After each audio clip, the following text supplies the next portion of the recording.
from Limp Bizkit, and I'm here today to talk about my Jackson King V, which is the main guitar that I've been using this year, the year of our Lord 2013.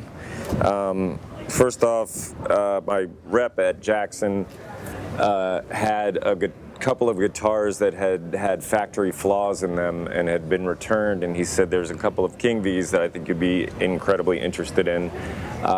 One of which he told me was a reverse headstock, but lo and behold, when we opened the case, it turned out to be a left-handed flying V. You'll notice that there are controls here that have all been closed with two-part epoxy gel. Well, I was not deterred, and I actually was excited to kind of take it on as a project and turn it into a right-handed flying V.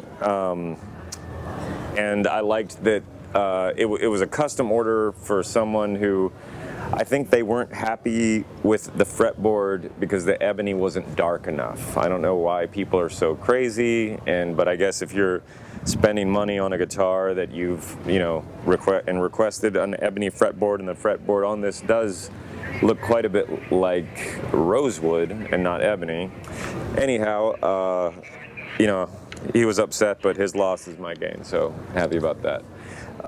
So I started off, the first thing I got into was, of course, taking out the electronics and closing them up, which I did with two-part epoxy gel. Then when I got to the tremolo system, I realized that Floyd's are slightly offset because of the way that the bar plate is designed to accommodate the tremolo bar on one side. So I had to flip the actually reroute the cavity somewhat and replace the pinholes to make sure that it lined up, and made sense.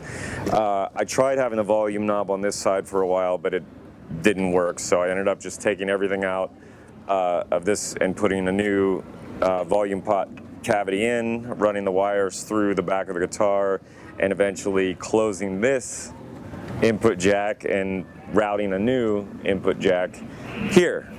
Other than that, I had to take a soldering iron and basically just burn new dot inlays into the side and replace the nut with a right-handed nut too. So it ended up being, and also close the pickup hole on the neck position pickup. Then all my guitars have a steel ring system with basically just sort of open springed hook attachments that attach my strap to any guitar that I have, so that straps can be quickly taken off, but not unless we want them to come off. I've tried strap lock systems before, and it's always seems to be the same problem. You've got, it locks, but you've got these very small screws that tend to wiggle their way out over time. But when you've got I used to do giant screws and washers, but now I just do giant